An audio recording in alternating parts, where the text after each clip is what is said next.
सुनील साळुंके. नमस्कार संपदाताई, धन्यवाद. आपण आता अधिवेशनातील दुसऱ्या सत्राला सुरुवात करत आहोत.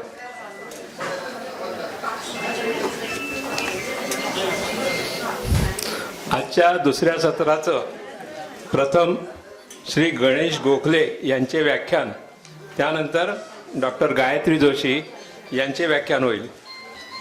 संस्थेच्या सह अध्यापिका सौ स्नेहल अभ्यंकर यांच्या अध्यक्षीय भाषणाने आपल्या सत्राचा समारोप होईल. आता व्याख्याते श्री गणेश गोखले यांचा मी थोडक्यात आपल्याला परिचय करून देतो. श्री गणेश गोखले M.Com आणि AICWA 35 वर्षे नोकरी करून ऐच्छिक सेवानिवृत्ती घेतली आहे. त्यांनी निवृत्त होताना ते फायनान्स डायरेक्टर या पदावर होते. गेल्या 1 वर्षापासून संस्थेमध्ये ज्योतिषशास्त्र अभ्यासत आहेत. ज्योतिषशास्त्र शिकताना त्यांच्यात नेमके काय बदल झाले, अभ्यासाचा त्यांना कसा उपयोग होऊ शकला, या अनुषंगाने ते आपल्याशी संवाद साधणार आहेत. श्री गणेश गोखले यांच्या व्याख्यानाचा विषय, मला ज्योतिषशास्त्राने काय दिले. वैयक्तिकरित्या ज्योतिषशास्त्राचा अभ्यास कसा फायदेशीर ठरू शकतो याविषयीचे विचार आता ते आपल्याला व्यक्त करून दाखवणार आहेत. श्री गणेश गोखले.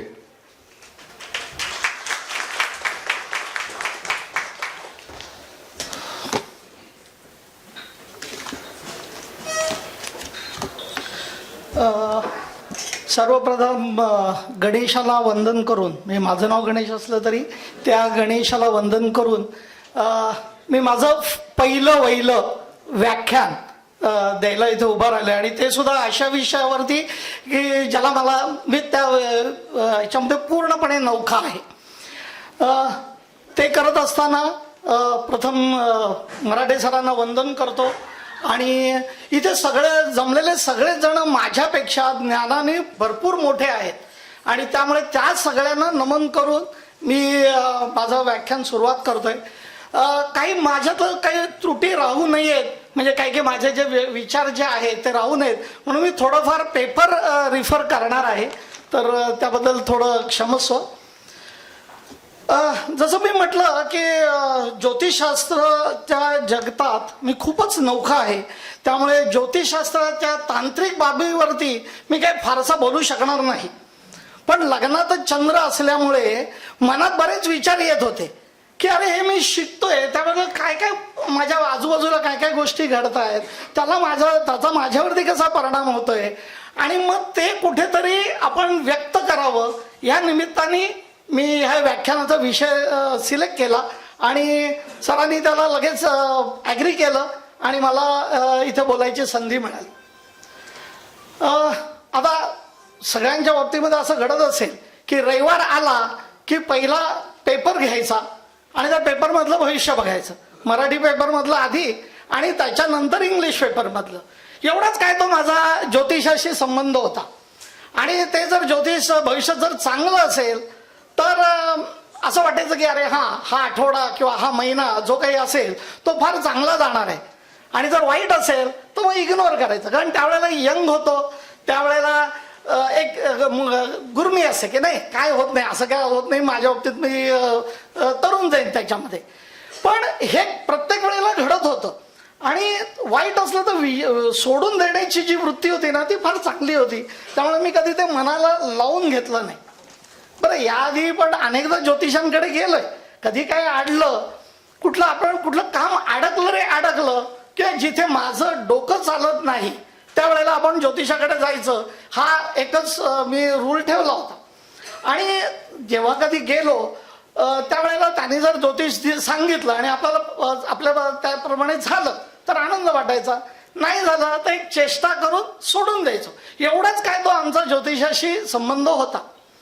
पण जेव्हा माझ्या मुलीचं लग्न ठरायची वेळ आली त्यावेळेला साहजिकच काळजी वाटत होती आणि म्हटलं की आपण ज्योतिषाकडे जायला पाहिजे. मग तिची कुंडली ज्योतिषाकडे दाखवण्यासाठी गेलो. एक आमच्या ओळखीचे ज्योतिषी होते कल्याणमधले आणि त्यांनी 5 मिनिटं अशी पत्रिका बघितली आणि ती पत्रिका बघून त्याने आम्हाला सांगितलं की आता 24 वय आहे मुलीचं, 2 वर्ष तरी काहीही मुलीच्या लग्नासाठी बघू नका. जर नकार आला तर तिच्या मनावरती परिणाम होईल. पण ज्या दिवशी तिचे 26 वर्ष पूर्ण होतील त्यावेळेला इमिजिएटली तुम्ही जाऊन नाव नोंदवा आणि 62व्या दिवशी तिचं लग्न ठरेल. मला वाटलं हे किती असं स्पेसिफिक सांगतायत, खरं होईल नाही होईल माहिती नाही.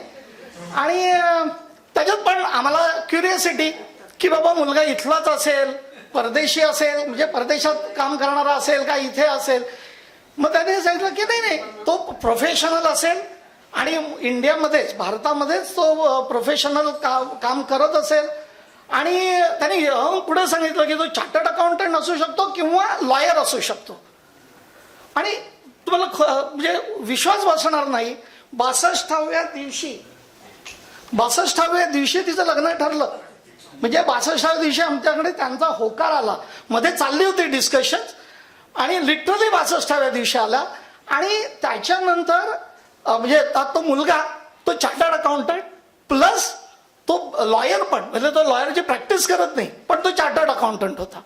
म्हणजे हे एवढं बघितल्यावरती की मला म्हणजे ते खरं ज्योतिषाबद्दल जे पूर्वी जे आम्ही खिल्ली उडवत होतो किंवा चुकतंय ना त्यांचं किंवा त्यांची खिल्ली उडवायची, हे जरा माझं थोडंसं बदललं. आणि ती जी नुसती क्युरियोसिटी जी होती ती जास्त उत्सुकतेपुढे पर्यंत गेली. त्याच्यानंतर करोना आला त्यावेळेला बरेचसे असे युट्यूबवरती व्हिडिओज येत होते. एक व्हिडिओ असा सहज काही असं ठरवून केला नव्हता पण तो बघितला आणि त्याच्यामध्ये त्याने अशी बरीचशी ग्रहस्थिती सांगितली होती की बा यावेळेला केसेस वाढतील, यावेळेला कमी होतील. आणि म्हणून त्या मी वाचल्या. आणि एकदा तुम्ही व्हिडिओ बघितलात की सारखे व्हिडिओमध्ये तुम्हाला यायला लागतात. आणि ते बघत गेलो, ऐकत गेलो आणि त्यावेळेला असं जाणवलं की कुठला तरी एक ग्रह त्याची स्थिती बदलतोय आणि त्याचा परिणाम माझ्यावरती होतोय, माझ्या म्हणजे देशावरती होतोय, राष्ट्रावरती होतोय. त्यावेळेला असं वाटलं की हे काहीतरी गूढशास्त्र आहे आणि ते आपण नक्की शिकायला हवं. पण आपण बरेचदा ठरवतो की आम्हाला हे करायचंय पण प्रत्यक्षात घडतंच असं नाही. पण प्रत्येक गोष्टीला काहीतरी योग यावे लागतात. आणि असाच योग आला. मराठे सरांनी आमच्याच बिल्डिंगमध्ये घर घेतलं आणि आम्ही असेच समोरासमोर भेटलो आणि अशीच ओळख झाली. तुम्ही काय करता, मी काय करतो. आणि त्याच्यामध्ये ते म्हणे मी ज्योतिष वगैरे बघतो. म्हटलं मलाही इच्छा आहे ज्योतिष शिकायची. हे नुसतं बोलून गेलो. ते म्हणे अरे मी क्लासेस घेतो, जानेवारीपासून क्लास सुरू होत आहे, येत आहे का. काहीही किंतु परंतु मनात न आणता मी ठरवलं की आता आपण क्लास नक्की जॉईन करायचा. आता हे सगळं झालं, बॅकग्राऊंड झाली. आता ही ज्योतिष शिकताना मला जी काही अनुभूती आली आणि माझ्या मनातील या ज्योतिष विषयाबद्दल असलेले गैरसमज कसे दूर झाले हे एवढंच मी नमूद करणार आहे. हे शिक्षण घेताना म्हणजे सर असं नेहमी सांगतात की ज्या गोष्टी घडणार आहेत त्या घडणारच आहेत. हे माझ्या आयुष्यात घडणारच होतं, फक्त त्याची पूर्वतयारी होत होती. आणि सरांनी जे सांगितलं होतं की ज्या गोष्टी घडणार आहेत त्या बरोबर समोर येतात तुमच्या आणि त्याची मला अनुभूती पण आली. आणि सरांकडे क्लासला जात असताना महादशा शिकायला लागलो त्यावेळेला लक्षात आलं की आयुष्यात ज्या काही पाठीमागच्या गोष्टी घडल्या होत्या म्हणजे आपल्याला ज्या माहिती आहेत त्या मी महादशेमध्ये जाऊन बघितल्या. थोडंफार अंदाज, मला काय आधी पूर्ण अजून ज्ञान आलेलं नाही, मी अजून रिपीट करतो की मी नौखा आहे. पण त्या पिरियडमध्ये काय काय ज्या गोष्टी होत्या त्याच्यामध्ये मला जाणवलं की हे शास्त्र खरंच शिक्षण घेण्यासारखं आहे. आणि खऱ्या अर्थाने माझा या शास्त्राचा शिक्षणाचा अभ्यास सुरुवात झाली. आता कोणीही ज्योतिष शिकल्यावरती पहिलं काय करतो तर आपली स्वतःची पत्रिका बघतो. स्वतःची पत्रिका बघितली तर त्याला काय फारसं कळलं नाही, पण एवढं कळलं की आपला राशी स्वामी शनी आहे. त्याच्याबरोबर दुसरी पत्रिका कोणाची बघितली असेल, बायकोची. ती बायकोची पत्रिका बघितली आणि तेव्हा लक्षात आलं की माझा राशी स्वामी शनी आणि तिचा राशी स्वामी रवी आहे. मग लक्षात आलं आमची भांडणं काय होत आहेत ते. म्हणजे मला हे जाणवलं की बाबा हे भांडण आमच्या दोघांमध्ये नाही आहे, ते शनी आणि रवी मध्ये आहे. आम्ही दोघे फक्त मीडिया आहोत या भांडणासाठी. आणि त्याच्यामुळे नंतर असं वाटायला नाही ती भांडत नाही, तो रवी भांडतोय माझ्याशी. त्याच्यामुळे आमच्यामध्ये बरेचसे काही गैरसमज जे काही होते ते सगळे दूर झाले. आता त्याच्यानंतरचा अनुभव माझा असा नोकरीमधला. नोकरी करत असताना बरेच शत्रू होते, म्हणजे मला का समूह माहिती नाही, पण प्रत्येक वेळेला मला शत्रूंनी कधीही सोडलं नाही. आणि त्यावेळेला असं वाटायचं काय हे करतायत वगैरे, पण समूह मी त्याच्यावरती मात करत होतो. आणि जेव्हा ज्योतिष शिकायला लागलो तेव्हा माझ्या लक्षात आलं की 6वं स्थान हे रिपुस्थान आहे आणि तिथे गुरु आणि मंगळासारखे 2 ग्रह आहेत की ज्यांच्यामुळे मला शत्रू तयार होतातच आहेत, पण मी त्यांच्यावरती मात पण करतोय. मग असं वाटायला लागलं की अरे मी नाही केलेलं, त्या ग्रहाने केलेलं आहे. मला उगीच वाटत होतं की मी फार मोठा झालोय म्हणून. आणि मग नंतर एक जसं वाचत गेलो तसं एक गोष्टी लक्षात आल्या की 8व्या स्थानातील सूर्यामुळे संकटावर मात करण्याची क्षमता वाढली. याच सूर्याने माझ्या जीवनात अनेक महत्वपूर्ण बदल घडून आणले. इतके वेळ दिवस वाटत होतं की सगळं माझं कर्तृत्व आहे, पण नंतर लक्षात आलं की ह्या सगळ्यांना जरी माझे प्रयत्न असले तरी त्याला जोड जी होती ती ग्रहांची होती. आता माझा चंचल स्वभाव आहे, म्हणजे मलाही जाणवतो. तो नंतर लक्षात आला की तो चंद्रामुळे आहे प्रथम स्थानातल्या. तेव्हा मला असं वाटलं की अरे मी भरपूर नोकऱ्या बघायला, म्हणजे आता 13-14 नोकऱ्या झाल्या असतील आणि दर 4 वर्षांनी गाडी बदलतोय. माझी घरं आतापर्यंत 9 का 10 झाली.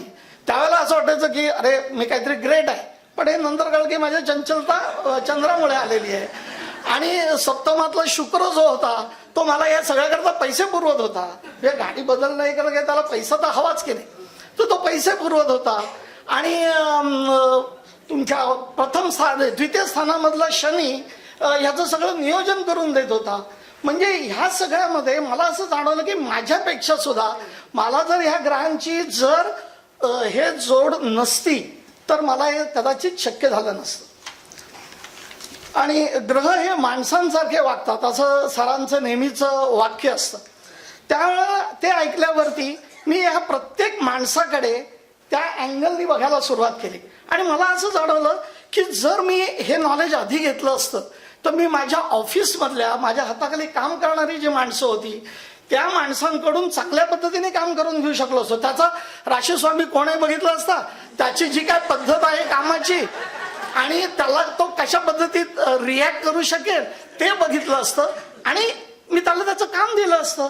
म्हणजे एखाद्या कर्क राशीच्या माणसाला काय कलेक्शन सारखं वृक्ष काम दिलं नसतं आणि त्यामुळे कदाचित त्याला फायदाही झाला असता. त्याला फायदा झाला असता, मला फायदा झाला असता, कंपनीला फायदा झाला असता. एखादा माणूस आपण बरेचदा वाईट वागताना बघतो. मला खूप फास्ट करावं लागतं कारण माझे भरपूर हे आहेत पण कव्हर करायचे आहेत म्हणून. एखादा माणूस वाईट वागताना बघतो आणि आपण म्हणतो की अरे हा वाईटच आहे, हा असाच वागतो तसाच वागतो. पण आता हे वागायला लागल्यानंतर माझ्या लक्षात आलं की अरे हा तो माणूस नाही वागत आहे, की त्याला जी काही परिस्थिती जी झालेली आहे ती त्याला कारणीभूत होते. म्हणजे माझ्या मित्राचा एखादा घटस्फोट झाला, तो झाल्यावरती आम्ही त्याला एकदा बाजूला घेतला आणि त्याच्याशी खूप बोललो. अरे बाबा तू असं वागत पाहिजे होतंस, तसं वागायला पाहिजे होतंस. आणि त्याला आम्ही बरेच उपदेश दिले. आता हे पत्रिका शिकायला लागल्यानंतर, कुंडली शिकायला लागल्यानंतर कळलं की त्याच्या जन्मस्थ पत्रिकेमध्ये घटस्फोट लिहिलेलाच होता.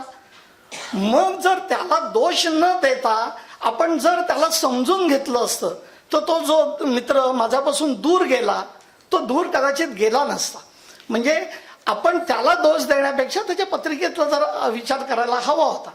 जसं एखाद्या आपल्या फॅमिलीमधली एखादी मुलगी असते की नाही जी लग्न करत नाही, म्हणजे ती माझे काय अपेक्षा सांगत असते, त्या जर अपेक्षा सांगते म्हणून तिचं लग्न ठरवते म्हणून आपण तिला दोष देतो. पण लग्न पत्रिका शिकल्यानंतर कळायला लागलं की तिचा जो लग्नेश आहे तो तयार नाही आहे लग्न करायला आणि त्याच्यामुळे ती लग्न करत नाहीये. पण हा विचार आपण कधीच करत नाही. आपण त्या मुलीला मात्र प्रत्येक वेळेला दोष देतो. आता एखाद्या मुलीच्या पत्रिकेमध्ये म्हणजे सप्तम स्थानामध्ये राहू असणं ही काही तिची चूक नाही आहे ना. ती जन्माला येतानाच ती तो राहू घेऊन आलेली आहे आणि त्या राहूमुळे तिचा घटस्फोट होणं हे तर मात्र त्या मुलीची तर काहीच चूक नाही. पण आपण आपल्याकडे दोष मात्र फक्त त्या माणसाला देतो. एखादी व्यक्ती पैसा चांगला कमवते आपण त्याला चांगलं म्हणतो आणि एखादा व्यक्ती कष्ट करतो पण त्याला पैसे मिळत नाही त्याला आपण वाईट म्हणतो. पण हे सगळं करत असताना आपण ह्या गोष्टीचा विचार करत नाही त्याची ग्रहस्थितीमुळे त्याला हे जमत नाहीये. आता असंच थोडं सिरियस झाले लोक म्हणून थोडंसं हे सांगतो. आता कॉलेजमध्ये असताना आमच्या आजूबाजूला बऱ्याच मुली फिरत असायच्या पण आमच्या बाजूला कोणीही येत नसे आणि एक मित्र होता सगळे त्याच्या बाजूनी. तेव्हा असं वाटायचं अरे काय तो काय ग्रेट आहे आणि आम्ही काही ग्रेट नाही. पण आता लक्षात आलं की त्याचा नक्की शुक्र बलवान असणार आहे किंवा तो पंचम स्थानात असेल. त्याची त्यावेळेला शुक्राची महादशा चालू असू शकते. ते आपल्याला पुढे कळत होतं त्यावेळेला फक्त त्याच्याबद्दलची असूया होती. पण आता हे शिकायला लागल्यानंतर पहिलं काय केलं असेल तर मी माझी महादशा कधी शुक्राची कधी सुरू होते ती आणि तेव्हा लक्षात आलं की माझी महादशा 70 वर्ष सुरू होते आणि त्याच्यामुळे मात्र एक लक्षात आलं की बाबा आजारी पडलं तर आपल्याला नर्स चांगली मिळणार आहे म्हणजे त्यामुळे काळजी करायचं कारण नाही. आता जेव्हा शाळेमधला एखादा मुलगा जो काही फार ब्रिलियंट नव्हता पण तो जेव्हा आता गुप्तहेर खात्यामध्ये माझ्या एक खूप मोठ्या पोझिशनला पोहोचला त्यावेळेला असं लक्षात यायला लागलं की बाबा त्याचा मंगळ किंवा आणि शनी हे कोणीतरी बलवान असतील त्याच्यामुळे त्याचं झालं.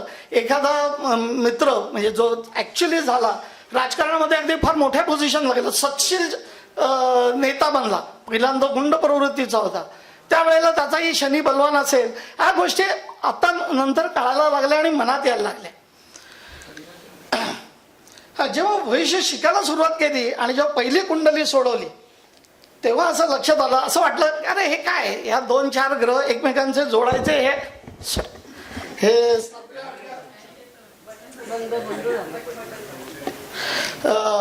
काय 7व्या घरात हे आहे 5व्या घरात हे आहे 2ऱ्या घरात हे आहे एवढं कळलं की आपण कुंडली लोकांना सांगू शकतो. पण जसे जसे आमचे लेक्चर्स पुढे पुढे जात राहिले त्यावेळेला असं लक्षात आलं की इतकं काही सोपं नाहीये. ह्याच्यामध्ये बरीचशी परमिटेशन्स कॉम्बिनेशन्स आवश्यक आहेत आणि त्याच्यामुळे असं लक्षात आलं की बरीचशी लोक जे काही तुम्हाला ज्योतिष म्हणून तुम्हाला सांगत असतील त्यांचा पूर्ण अभ्यास झालेला नसावा आणि ज्याच्यामुळेच ते भविष्य चुकत असावं. म्हणजे पूर्वी जे मी म्हणत असे की अरे बाबा ज्योतिषाची चूक होती ज्योतिषाने चुकीचं सांगितलं तर ते मला तर रिअलाइज व्हायला लागलं की बाबा याच्यामध्ये ज्योतिषाचा म्हणजे ज्योतिष या शास्त्राचा दोष नाही तो ज्योतिष सांगणाऱ्या माणसाचा दोष आहे. आपण पूर्वी त्यावेळेला हे म्हणत असो की एखादा घटस्फोट झालाय पण त्या मुलीचं तर त्यावेळेला आम्ही पत्रिका बघितली होती. पण आता पत्रिका बघितल्यानंतर नुसतं गुणमिलन करून उपयोगाचं नाही हे आम्हाला क्लासमध्ये गेल्यानंतर कळलं. पण जोपर्यंत हे आम्हाला कळत नव्हतं तोपर्यंत आम्ही दोषच देत होतो की नाही. तर ह्या सगळ्या गोष्टींचा माझ्यावरती परिणाम झाला आणि मला आता असं वाटायला लागलं की जसं आपण दरवर्षी हेल्थ चेकअप करतो आपण दरवर्षी ह्याच्यामध्ये जाऊन चेकअप करून येतो हे वाईट आहे का माझी किडनी बरोबर चालले का हे चाललंय सगळं बघत असतो. तसंच कदाचित म्हणजे मगाशी आपला हा विषय जरा वेगळ्या सरांनी सांगितला होता पण मी तो कव्हर करतो याच्यामध्ये की दरवर्षी एकदा तरी आपल्या ज्योतिषाकडे जावं आणि त्याला विचारावं की बाबा या पुढच्या ह्याच्यामध्ये काय काय गोचरीमुळे माझ्यावरती कुठल्या ते परिणाम होणार आहेत का. भले जे होणार आहे ते होणार आहे पण ऍटलिस्ट माझी मानसिक तयारी तरी होईल आणि मानसिक तयारी झाली किंवा त्याच्या अँगलने मी माझे प्रयत्न करायला सुरुवात करू शकेन हे मला जाणवलं. आणि असं वाटतंय की असा हा वार्षिक हेल्थ चेकअप आपण नक्की करून घ्यायला हवा. आता मी या ज्योतिषशास्त्राचा उपयोग माझ्या कुटुंबातील नाते संबंध दृढ करायला सुरुवात केलेली आहे, त्याच्याकरता वापरतोय. माझ्या आजूबाजूच्या समाजाला देखील जाणून घेण्याकरता मी ज्योतिषशास्त्राचा उपयोग करतोय. हे ज्ञान जर मला आधी आलं असतं तर मी माझ्या ऑफिसमधलं वातावरण खूपच चांगलं करू शकलो असतो. कदाचित बायकोचे जे काही मनात असेच असलेले विचार असतात तेही निघून गेले असते. आणि माझ्या मुलीला सुद्धा म्हणजे तिच्या बालवयामध्ये तिचं चांगलं संगोपन करू शकलो असतो, की त्यावेळेला लक्षात आलं असं की बाबा तिची काय कुवत आहे किंवा तिचा कल कुठे आहे याच्याकडे मी जास्त लक्ष देऊ शकलो असतो. मला असं वाटतं की हे ज्ञान सर्वांना मिळावं म्हणून 1 वर्ष तरी शैक्षणिक अभ्यासक्रमाचा भाग असावा, की ज्याच्यामुळे नोकरीमध्ये सुद्धा या शास्त्राचा उपयोग करून एखाद्याचं करिअर तुम्हाला मार्गी लावता येईल. त्या माणसाला स्वतःला कळत राहील की बाबा मी काय करायला हवंय, मी कुठे जायला हवं आणि उमेदीच्या वयात आपण कुठला मार्ग शोधावा यासाठी हे शास्त्र मार्गदर्शक ठरेल. माझं ज्योतिष शिक्षणाचं पहिलंच वर्ष आहे, त्यामुळे मी जे काही संदर्भ दिले ते कितीच बरोबर होते की मला माहिती नाही, पण मला जे वाटलेलं, मला जे भावलेलं ते मी आत्ता तुमच्यासमोर सांगितलं. की अजून सुरुवात आहे, अजून खूप काही शिकायचं आहे, अजून महादशा नक्षत्र त्यांचे परिणाम बघायचे.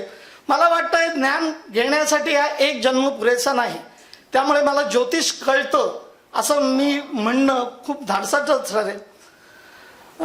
माझ्यासारखे असे अनुभव बऱ्याच जणांना आले असेल, कारण मी लोकांच्या जे रिॲक्शन बघत होतो त्याच्यावरून मला जाणवत होतं. पण त्याच्यातून मी तुम्हाला एक चर्चेलाही वाट करून दिलेली आहे. जर माझं त्यात काही चुकलेलं असेल, म्हणजे माझे जे काही संदर्भ दिले ते चुकलेले असतील तर नक्की मला नंतर जेवणाच्या वेळेला येऊन सांगा. कदाचित मी रेफरन्सेस ते बदलू शकेन, कारण या ज्योतिष क्षेत्रात मी नौखा आहे. धन्यवाद.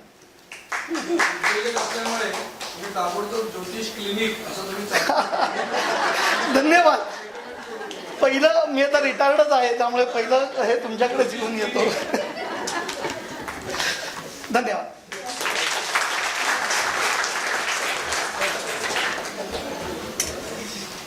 धन्यवाद गणेशजी.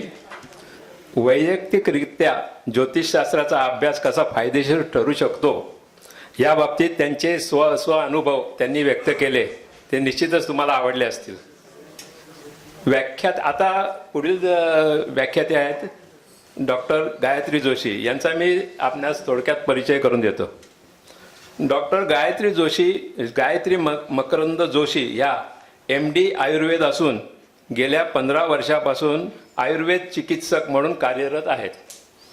पाचपाकाडी ठाणे येथे स्वतःचे स्वास्थ्य पंचकर्म सेंटर असून तेथे विविध आयुर्वेदिक चिकित्सा उपक्रम केले जातात. पंचकर्म चिकित्सा, आयुर्वेदिक आहार व योग यात डॉक्टरांची विशेश प्रगती आहे. तसेच ज्योतिष व वास्तू सल्लागार म्हणूनही त्या कार्यरत आहेत. वेद वाङ्मयात आयुर्वेद हा अथर्व वेदाचा भाग किंवा उपांग म्हणून येतो, तर ज्योतिषशास्त्र 6 वेदांगापैकी एक. आयुर्वेद आणि ज्योतिषशास्त्राचा अन्योन्य संबंध काय हे आपल्यासमोर उलगडून सांगणार आहेत. तर डॉक्टर गायत्री जोशी.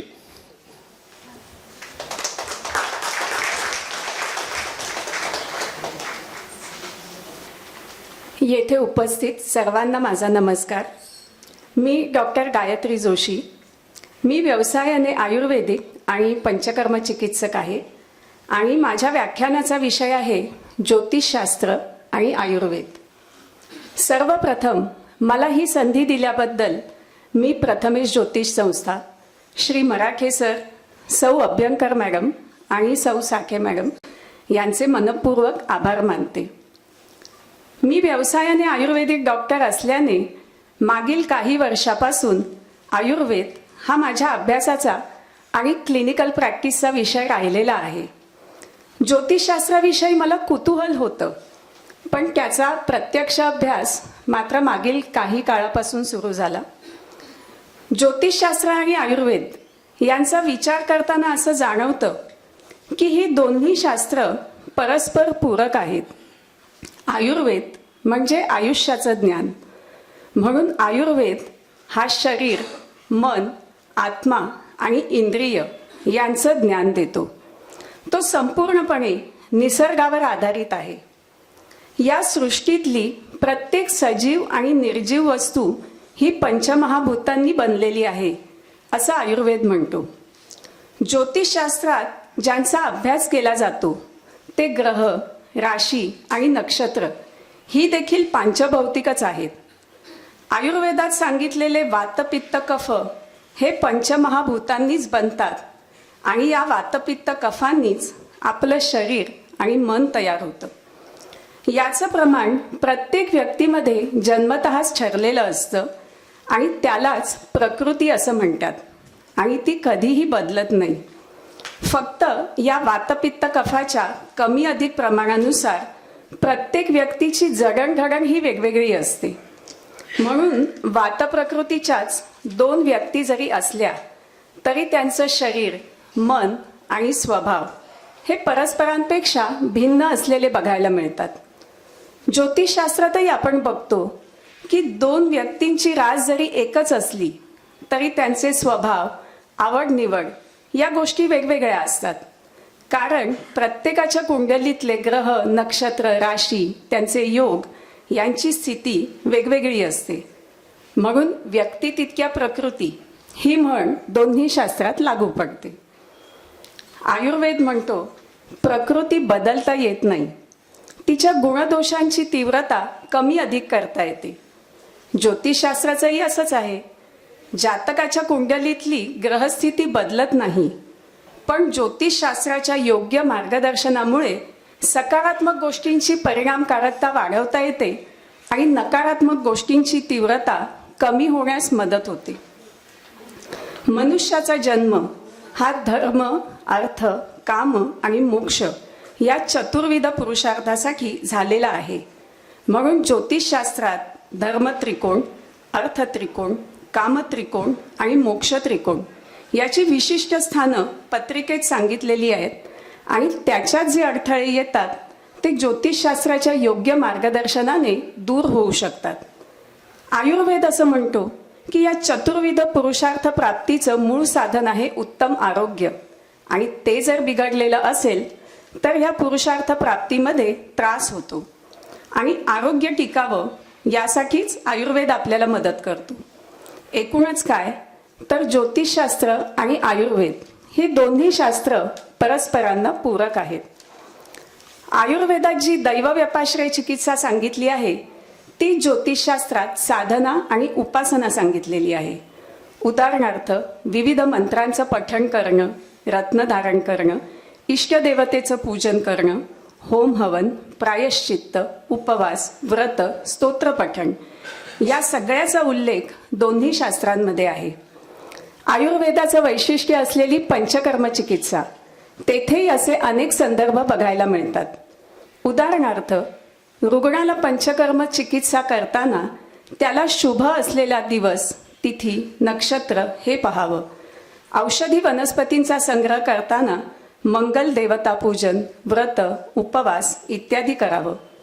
पुष्य अथवा अश्विनी नक्षत्रावरती विशिष्ट औषधींचा संग्रह करावा असे अनेक उल्लेख आयुर्वेदात आढळतात आणि मला असं वाटतं की निदान आयुर्वेदिक चिकित्सकाला तरी ज्योतिषशास्त्राचं ज्ञान असणं हे उपयुक्त ठरू शकेल. आता प्रत्यक्ष व्यवहारातले याचे उपयोग पाहूया.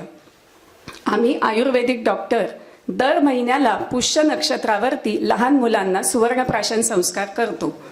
कारण शनीचं असलेलं पुष्य हे नक्षत्र शुभ आहे आणि शनी हा दीर्घायुष्याचा कारक आहे. शस्त्रक्रियेचा जर विचार केला तर जया ही तिथी उत्तम आहे, रिक्ता ही तिथी मात्र शक्यतो नसावी. स्त्रियांचे आजार किंवा मानसिक आजार यांचे उपाय करताना पोटात घेण्यासाठी मौक्तिक म्हणजे मोती भस्म सुचवलं जातं. त्याबरोबरीने जर मोती धारण करायला सांगितलं तर अधिक परिणामकारक होऊ शकेल. येथे आपण मन, चंद्र, मोती आणि या सर्वांचं कारकत्व याचा विचार केला तर तो अधिक उपयोगी ठरेल.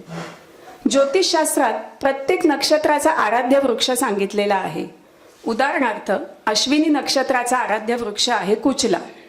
आता त्या नक्षत्रावर जन्मलेल्या व्यक्तीला औषधं देताना जर या आराध्य वृक्षाचा विचार केला गेला तर त्याची परिणामकारकता अधिक वाढेल का, यावर अधिक संशोधन होण्याची आवश्यकता आहे.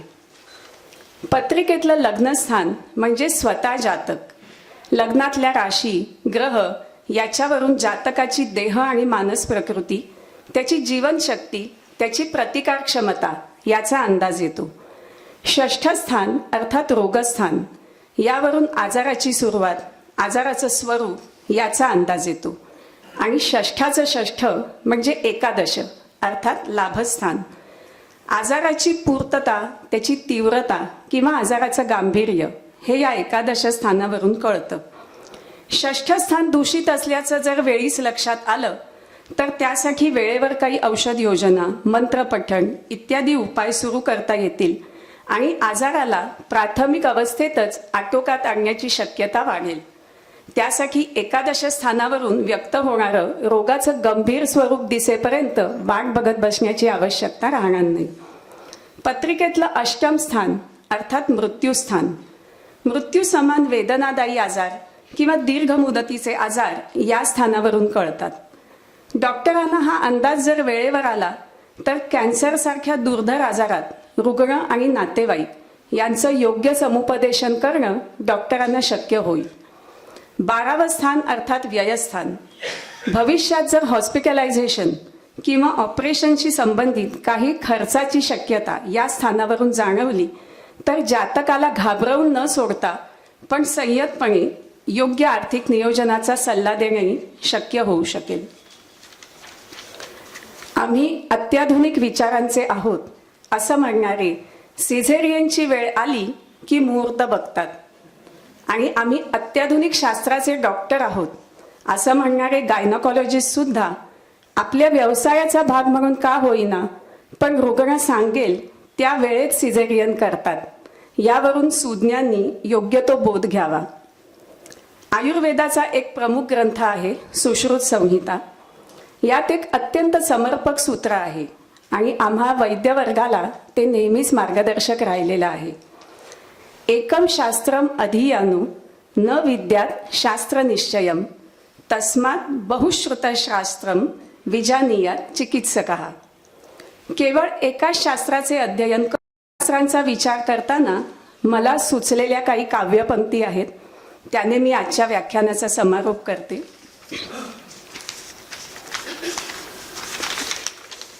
ज्योतिष आणि आयुर्वेद आहेत परस्परांना पूरक. नीट समजून घेतलं तर आयुष्य होतं सुखकारक. अंतराळातले ग्रह जेव्हा अंतरंगात येतात प्रश्नांच्या निर्गाठी अगदी सहज सुटत जातात. आयुर्वेदातले पथ्य जेव्हा पचनी पडायला लागते आरोग्य टिकवण्याची जणू गुरुकिल्लीच सापडते. पत्रिका बदलत नाही आणि प्रकृतीही तीच राहते, पण आयुर्ज्योतिषांच्या साथीने आयुष्य सुखी होते. या दोन्ही कवच कुंडलांचे नेहमीच धारण करावे. या दोन्ही कवच कुंडलांचे नेहमीच धारण करावे. स्वतःबरोबर इतरांचेही आयुष्य सुंदर करावे. स्वतःबरोबर इतरांचेही आयुष्य सुंदर करावे. धन्यवाद.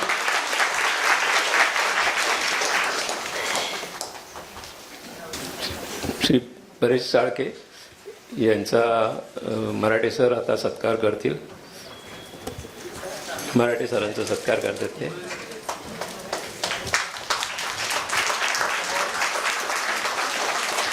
धन्यवाद.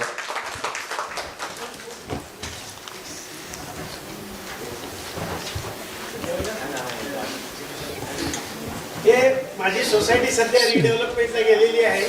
तर माझ्या सोसायटीतले लोक आहेत आणि हे आता सध्या आमचे बिल्डर आहेत.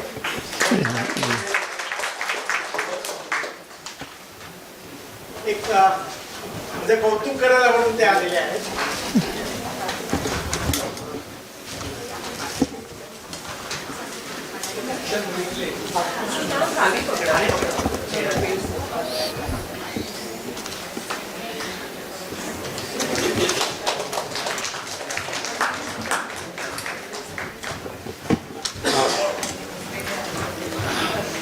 ज्योतिषशास्त्र आणि आयुर्वेद या एकाच नाण्याच्या दोन बाजू कशा आहेत हे आत्ताच आपण डॉक्टर गायत्रीताईंकडून ऐकलं. आता दुसऱ्या सत्राच्या अध्यक्षा सौ स्नेहल निशिकांत अभ्यंकर यांचा मी तुम्हाला थोडक्यात परिचय करून देतो. सौ अभ्यंकर यांचा गणित हा विषय घेऊन त्यांनी BSc केलेला आहे.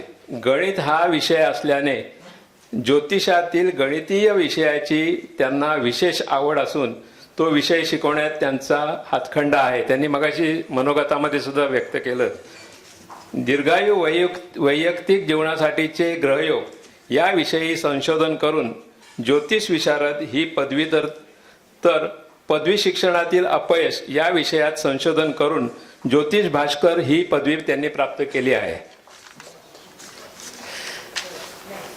ज्योतिष विषयक विविध विषयांवर कुंडलीच्या माध्यमातून मार्गदर्शन व समुपदेशन त्या करतात. फलज्योतिष अभ्यास मंडळ पुणे व शिवपार्वती प्रतिष्ठान नाशिक यांच्या संयुक्त विद्यमाने प्रकाशित विवाह व संतती योग या ग्रंथाच्या लिखाणातील सहभागासाठी त्यांना ज्योतिष मार्तंड ही पदवी प्राप्त झाली आहे. ओनामा, ग्रहांकित, मणिपुष्पक यासारख्या ज्योतिष विषयक मासिकातून त्यांनी लेख प्रसिद्ध केले आहेत. ज्योतिष अधिवेशन व झूमच्या माध्यमातून विविध विषयांवर त्यांनी व्याख्याने दिली आहेत. ज्योतिषाची बाराखडी भाग 1 व 2 तसेच ज्योतिषशास्त्रातील 27 अभिजित लेख या 3 पुस्तकांच्या सहलेखिका आहेत. आपल्या मराठी भाषेत शब्दाच्या उच्चारणाला अतिशय महत्त्व आहे. केवळ उच्चारण्याच्या अभिनिवेशातून अर्थ बदलतो, कारण एकाच शब्दाचे अनेक अर्थ असतात. उदाहरणार्थ दशा, काय पण दशा करून घेतली आहे, किंवा दशा अवतारातला येणारा दशा याचा अर्थ. पण ज्योतिषशास्त्रात मात्र दशा हा शब्द खूपच वेगळ्या अर्थाने येतो. कालमापन आणि ग्रहांच्या दशा.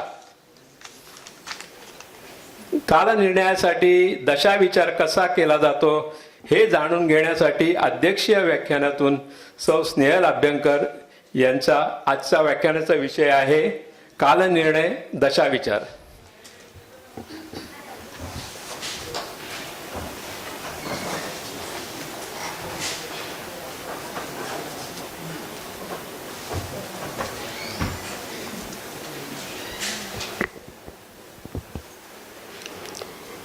माझ्या गुरु आणि मार्गदर्शक सौ आरती मॅडम, प्रथमेश ज्योतिष संस्थेचे अध्यक्ष श्री अनंत मराठे सर, व्यासपीठावर उपस्थित असलेले व्याख्याते आणि सर्व ज्योतिष अभ्यासक आणि विद्यार्थी वर्ग, सर्वांना माझा सादर प्रणाम.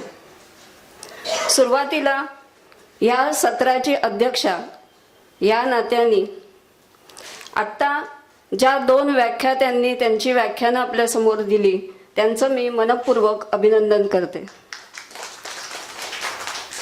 श्री गणेश गोखले यांनी ज्योतिष शिकायला लागल्यावरती त्यांना आलेले जे अनुभव आहेत ते अतिशय विनोदी ढंगाने आपल्या समोर सादर केले.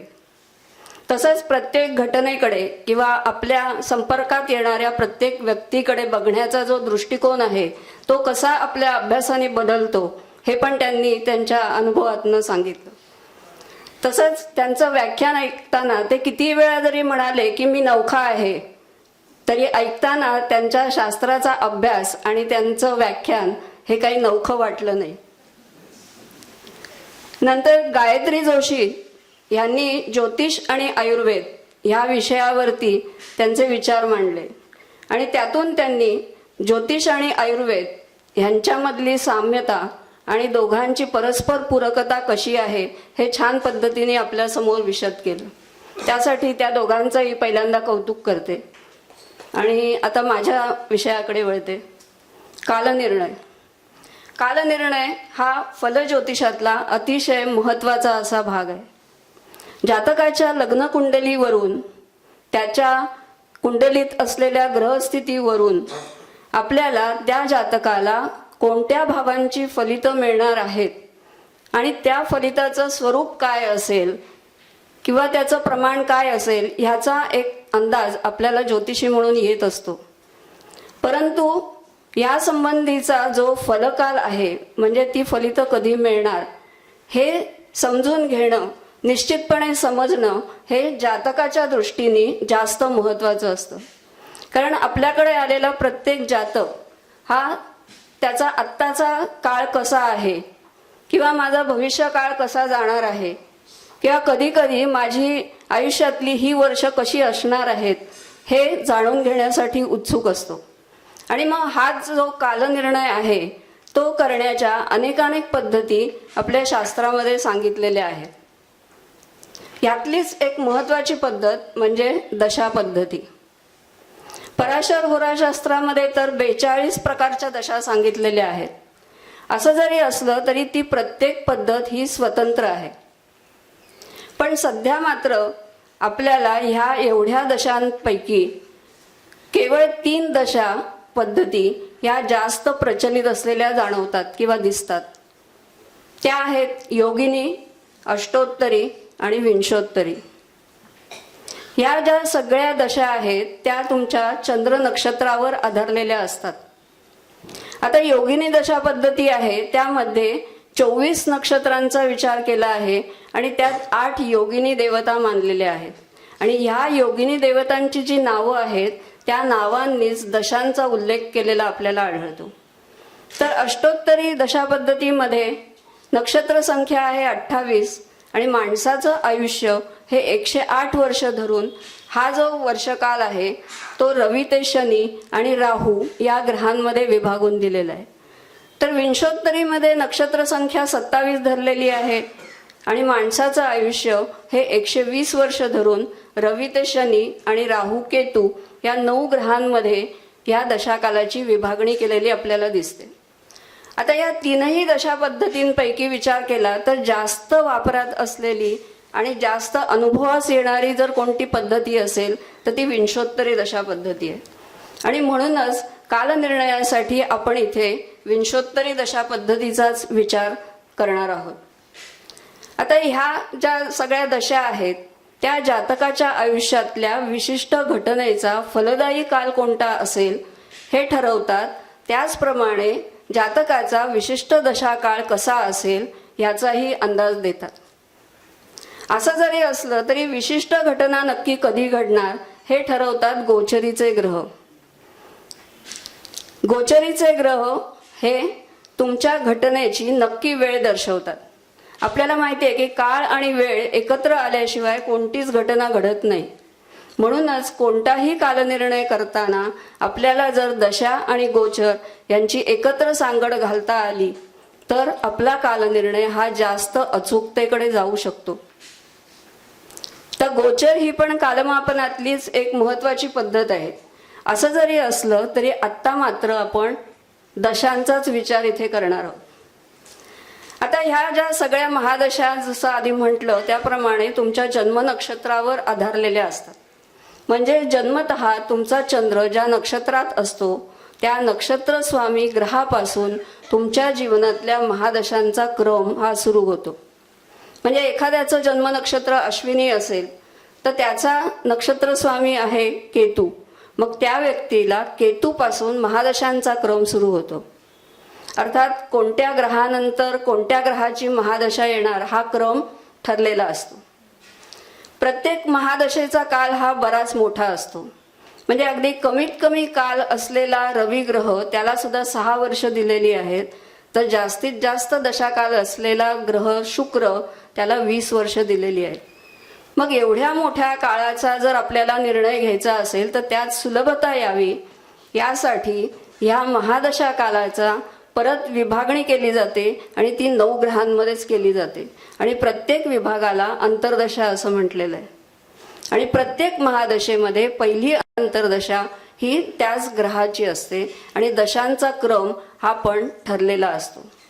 आता जसं महादशांचा काळ मोठा असतो त्याच पद्धतीमध्ये काही ग्रहांच्या अंतर्दशा ह्या सुद्धा मोठ्या असतात. मग तुमच्या कालनिर्णयामध्ये आणखीन सूक्ष्मता येण्यासाठी परत एकदा त्या अंतर्दशांची विभागणी 9 ग्रहांमध्ये होते आणि त्या प्रत्येक विभागाला विदशा असं म्हटलेलं आहे. आणि ह्या विदशांचा क्रम पण ठरलेला असतो आणि प्रत्येक अंतर्दशेत पहिली विदशा ही त्याच ग्रहाची असते. आता कुंडलीमध्ये या 9 ग्रहांच्या महादशा जरी येत असल्या म्हणजे गणिताने येत असल्या तरी सुद्धा तुमच्या आयुष्यात मात्र सर्वसाधारणपणे ह्या सगळ्या दशा येत नाहीत. त्यामुळेच ठराविक ग्रहच हे तुमच्या जीवनावरती किंवा तुमच्या कुंडलीवरती अंमल गाजवत असतात आणि ते ग्रह असतात महादशा स्वामी. त्यामुळेच महादशा स्वामीची कुंडलीतली स्थिती काय आहे ह्याला खूप महत्त्व येतं. प्रत्येक माणसाच्या कर्मविपाकाचं जे फल आहे ते देण्याचा मुख्य अधिकार हा त्या महादशा स्वामीचा असतो आणि हे फल देताना त्याला मदत करत असतात अंतर्दशा स्वामी आणि विदशा स्वामी. अर्थात यापुढे जाऊन सुद्धा सूक्ष्मदशा प्राणदशा ह्या पण सांगितलेल्या आहेत, पण सर्वसाधारण अनुभव असा येतो की विदशेपुढे जायची आपल्याला फारशी गरज पडत नाही. आता आपल्या जीवनातला दशांचा क्रम हा आपला जरी जन्मनक्षत्र ठरवत असलं तरी सुद्धा दशांचा जो वापर होतो तो आपल्या शरीरावर होतो, म्हणजेच पर्यायाने कुंडलीतल्या लग्नावर होतो. आणि म्हणूनच महादशा स्वामी असलेला ग्रह आणि लग्नेश यांचे कुंडलीतले नातेसंबंध कसे आहेत याला खूप महत्त्व असतं. मग हे नातेसंबंध बघताना आपल्याला त्यांचे परस्परांमधले शत्रुमित्र संबंध काय आहेत किंवा परस्परांचे कुंडलीत योग संबंध काय आहेत हे जितके महत्त्वाचे आहेत तितकंच महत्त्वाचं आहे की तो महादशा स्वामी ग्रह जो आहे त्याची त्या विशिष्ट लग्नाला भूमिका काय आहे, त्याचा रोल काय आहे. रोल काय आहे म्हणजे काय की त्या विशिष्ट लग्नाला तो ग्रह शुभ ठरतो का अशुभ ठरतो ह्याचा विचार करणं. आपल्याला माहिती आहे की गुरु हा ग्रह निसर्गतः शुभ ग्रह आहे. असं असलं तरी सुद्धा बुध शुक्र शनी या ग्रहांच्या लग्नांना तो अशुभ ठरतो. मग आपण गुरु शुभ आहे म्हणून फक्त त्याची महादशा ही या लग्नांना चांगलीच जाईल असं ठामपणे म्हणू शकत नाही. मग अशा वेळेला त्या गुरुची कुंडलीतली स्थिती कशी आहे ह्याला खूप महत्त्व येतं. मग हा गुरु जर केंद्रकोनामध्ये असेल किंवा त्या विशिष्ट लग्नाला शुभ ठरलेल्या ग्रहांशी संबंधित असेल तर त्या गुरुचं जे अशुभत्व आहे कुंडलीसाठी ते कमी होतं. आणि या उलट तो जर अशुभ भावात असेल अशुभ संबंधात असेल तर त्याचं अशुभत्व आणखीन वाढतं. त्यामुळेच महादशा स्वामी म्हणून त्या ग्रहाची कुंडलीतली स्थिती म्हणजे त्याची भावस्थ भावेश नक्षत्र दृष्टी योग आणि त्याचं कुंडलीसाठी असलेलं शुभत्व अशुभत्व या सगळ्यांच्या माध्यमातून त्याची स्थिती काय आहे हे बघणं हे गरजेचं असतं.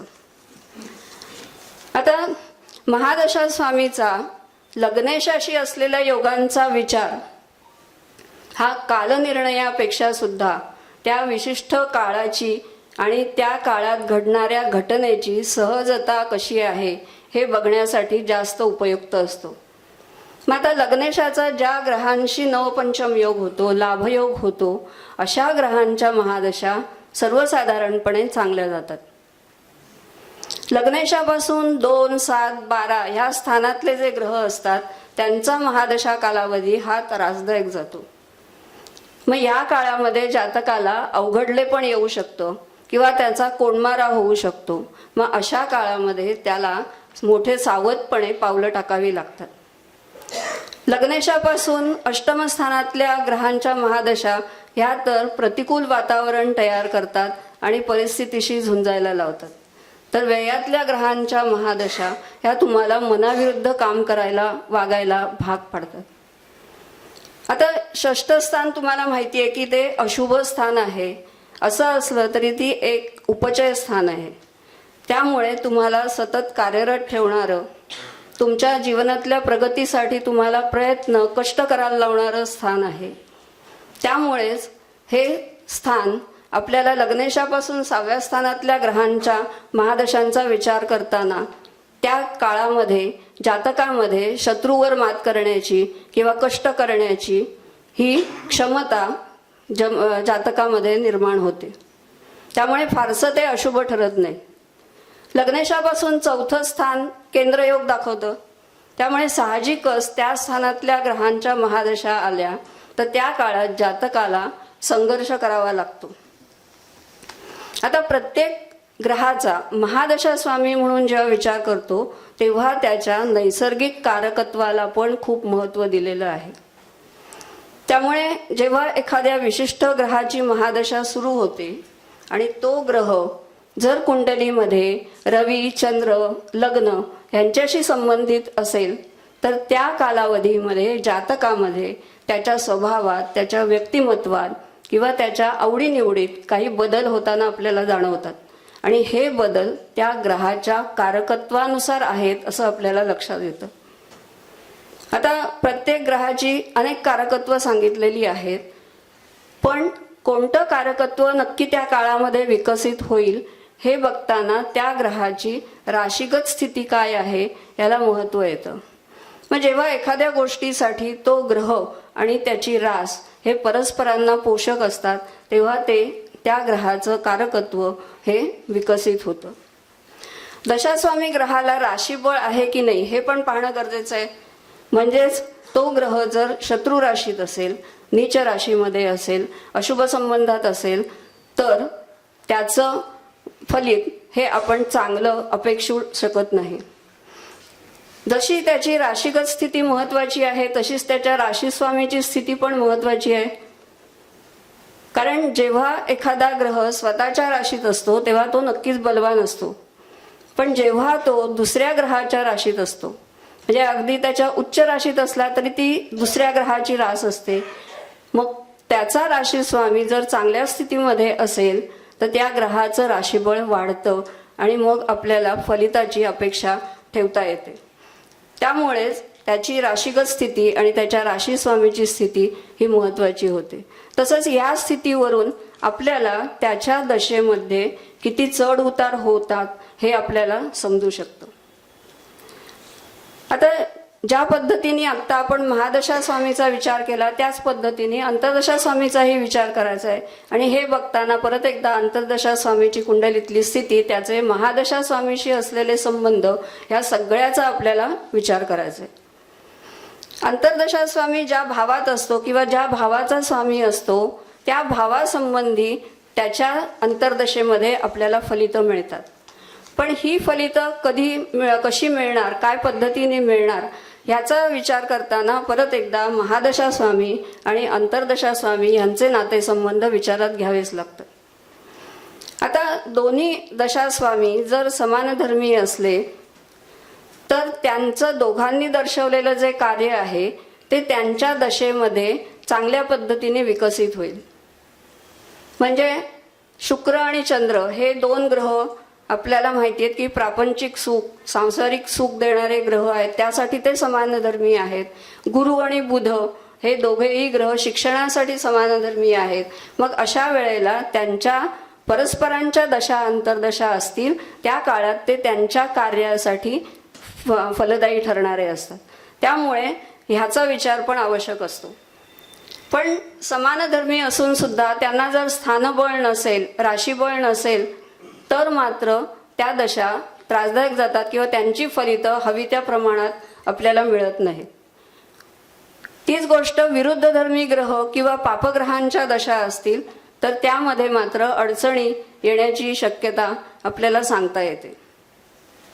आता महादशा स्वामी आणि अंतर्दशा स्वामी हे परस्परांचे नैसर्गिक शत्रू आहेत का मित्र आहेत यावर पण दशांचा परिणाम हा अवलंबून असतो.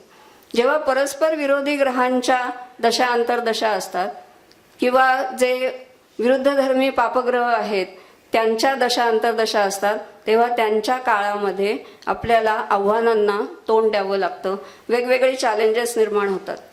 पण कुंडलीमध्ये त्यांची स्थिती जर चांगली असेल तर संघर्षातून पण काहीतरी चांगलं घडू शकतं. अंतर्दशा स्वामीप्रमाणे विदशा स्वामीचाही आपल्याला विचार करायचा आहे. मग त्यावेळेला पण त्याची कुंडलीतली स्थिती काय आहे, त्याचे अंतर्दशा स्वामीचे काय संबंध आहेत, ह्या सगळ्याचा विचार आपल्याला विदशेत करता येतो. पण त्या विशिष्ट विदशेचं फलित नक्की काय मिळणार हे ठरतं ते विदशा स्वामीच्या गोचर स्थितीवरून. त्यामुळे विदशा कालावधीमध्ये तो स्वामी कुठल्या भावातनं भ्रमण करतोय त्या भावाची फलितं त्याच्या काळात मिळतात. पण एक नक्की की विदशा स्वामीला विशिष्ट भावाचं फलित देण्यासाठी महादशा स्वामी, अंतर्दशा स्वामी या दोघांपैकी कमीत कमी एकाचा तरी पाठिंबा असणं हे आवश्यक असतं. आता आतापर्यंत तुमच्या लक्षात आलं असेल की काळाचा आपण 2 प्रकारे विचार करू शकतो. एक म्हणजे जातकाचा विशिष्ट महादशा काळ कसा असणार आहे हा एक विचार झाला. दुसरा विचार म्हणजे विशिष्ट घटनेसाठी त्या काळाचा विचार, म्हणजे ती घटना घडण्यासाठी तो काळ अनुकूल आहे का प्रतिकूल आहे.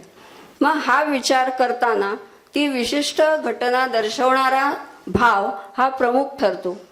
म्हणजे विवाहाचा प्रश्न असेल तर सप्तम भाव प्रमुख होतो, संततीचा प्रश्न असेल तर पंचम भाव प्रमुख होतो. मग या प्रमुख भावापासून दशा स्वामी कितव्या स्थानामध्ये आहे याचा विचार करावा लागतो. मग हा ग्रह जर त्या विशिष्ट भावापासून 2, 4, 8, 12 या स्थानांमध्ये असेल तर त्या विशिष्ट घटनेसाठी तो काळ प्रतिकूल आहे असं आपण म्हणू शकतो. म्हणजे तुमच्या लक्षात येईल की जातकाच्या दशा अंतर्दशा ह्या त्याच आहेत, पण जातकाचा प्रश्न बदलला की तो प्रमुख भाव बदलतो. प्रमुख भाव बदलला की त्या भावापासून दशा स्वामीची असलेली स्थिती ही पण बदलते आणि मग त्यावरून त्या विशिष्ट प्रश्नासाठी त्याला दशेची अनुकूलता आहे का प्रतिकूलता आहे हे समजू शकतं. पण प्रत्यक्ष घटना घडण्यासाठी ज्या दशा अंतर्दशा विदशा आहेत त्या जर त्या घटनेला पूरक असलेल्या भावांच्या असतील तर त्या काळात घटना घडते, आणि प्रतिकूल भावांच्या दशा असतील तर मात्र त्यात अडचणी येतात, अपयश येतं. त्यामुळे आपल्याला या पद्धतीने पण दशेचा दुसऱ्या प्रकारे विचार करता येतो. आता आत्तापर्यंत आपण दशांचा जो विचार केला तो भावेशत्व असलेल्या ग्रहांसाठी केला, पण राहुकेतूंना पण दशा दिलेल्या आहेत. मग त्यांना तर कुठलंच भावेशत्व नाही, कारण त्यांना स्वतःची रास नाही. मग अशा वेळेला राहुकेतूच्या दशांचा हा वेगळ्या पद्धतीने विचार केला जातो. हा विचार करताना राहुकेतू कोणत्या भावामध्ये आहेत, त्यांचा राशीस्वामी कोणत्या भावात आहे, आणि त्या राशीस्वामीची जर दुसरी रास असेल तर ती कोणत्या भावात येते, या भावांची फलितं राहुकेतू देतात. त्याचप्रमाणे राहुकेतू ज्या नक्षत्रात असतात, राहुकेतू ज्या ग्रहांबरोबर असतात आणि ज्या ग्रहांच्या दृष्टीत असतात त्यांची फलितं देखील राहुकेतू त्यांच्या दशेत देतात. त्यामुळे बरेचदा अनुभव येतो की राहुकेतूच्या दशा आल्या की जातकाला विविध घटनांचा अनुभव येतो, कारण राहुकेतू या सगळ्याचे एजंट बनून आपल्या दशेमध्ये फलितं देत असतात. राहुकेतू हे ग्रह जर योगकारक ग्रहांच्या संबंधामध्ये असतील तर त्यांच्या दशा, आणि ते सुस्थितीत असतील तरच त्यांच्या दशा ह्या राजयोगी जाऊ शकतात. पण तेच जर अशुभ भावात असतील, अशुभ संबंधात असतील तर मात्र त्या आव्हानात्मक जातात. आता दशा ह्या जशा कालदर्शक आहेत त्याच पद्धतीने रवी, चंद्र आणि लग्न हे 3 काळाचे प्रमुख घटक आहेत. कारण आपल्याला माहिती आहे की रवीची रास कळली तर आपल्याला महिन्याचा अंदाज येतो. रवीचे अंश कळले त्या राशीतले की त्या महिन्यातली तारीख कोणती हे पण आपल्याला समजू शकतं, आणि रवी चंद्र यांच्यातल्या अंशात्मक अंतरावरून आपल्याला तिथीचा पण बोध होतो. तसंच रवी ज्या राशीत असतो तीच लग्न रास दररोज सूर्योदयाला असलेली आपल्याला दिसते. म्हणूनच महादशा, अंतर्दशा, विदशा यांचा विचार हा या 3ही घटकांकडून करावा असं सांगितलेलं आहे. रवी हे आपलं अस्तित्व आहे, आपला आत्मा आहे. जातकाच्या इच्छापूर्ती होणार का ह्याचा विचार हा रवीवरूनच केला जातो, आणि म्हणून महादशा स्वामीचा विचार हा रवीकडून करायला सांगितलेला आहे. मग रवीच्या 2, 4, 8, 12 या स्थानामध्ये असलेल्या महादशा ह्या त्रासदायक जातात किंवा परिस्थितीशी झगडायला लावतात. रवीच्या सप्तमातल्या ग्रहांच्या ज्या महादशा असतात त्या प्रतिकूलतेतून तुम्हाला पुढे घेऊन जातात. तसंच रवीपासून 2, 4, 8, 12 मधल्या पापग्रहांच्या दशा ह्या परत एकदा आव्हानं निर्माण करतात. पण शुभग्रहांच्या दशा असतील तर त्या फारशा त्रासदायक होत नाहीत. आता चंद्र मनाचा कारक आहे, त्यामुळे बाह्य परिस्थितीचा, वातावरणाचा पहिला परिणाम हा आपल्या मनावर होत असतो. त्यामुळेच आपल्या मनातल्या इच्छा या पूर्ण होणार का, यासाठी अंतर्दशेचा विचार हा चंद्राकडून करायला सांगितलेला आहे. मग चंद्राच्या 2, 4, 7, 8, 12 स्थानात जर पापग्रह असतील तर त्यांच्या दशा तुमच्या मनातल्या इच्छा पूर्ण होताना कष्ट करायला लावतात, झगडायला लावतात. म्हणजेच त्या काळात ज्या काही घटना घडणार असतील त्याला तोंड देण्याची मानसिक क्षमता त्या जातकात कशी आहे हे आपल्याला त्या दशास्वामी ग्रहाच्या स्थितीवरून लक्षात येतं. तर लग्न हे आपलं शरीर आहे, त्यामुळे विदशेचा विचार हा लग्नाकडून करायला सांगितलेला आहे. विदशा स्वामी हा प्रत्येक घटनेसाठी निर्णायक घटक असतो आणि त्यामुळे विदशेचा विचार करताना तो लग्नाकडून कितव्या स्थानामध्ये आहे आणि गोचरीनी पण कितव्या स्थानामध्ये आहे ह्याचा विचार हा तिथे महत्त्वाचा असतो. मग या दोन्ही स्थितीवरून जातकाच्या प्रश्नानुसार ती दशा त्याला त्या घटनेसाठी अनुकूल आहे का प्रतिकूल याचा अंदाज देते.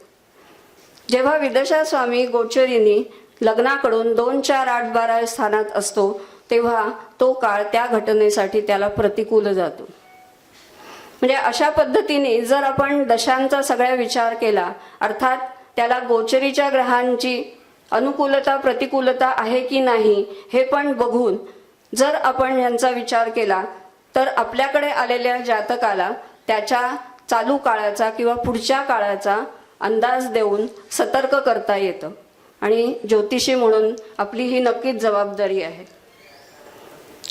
धन्यवाद. आपण सर्वांनी, जरा बोरिंग वाटलं असेल विषय, जास्त अभ्यासात्मक असल्यामुळे, धन्यवाद.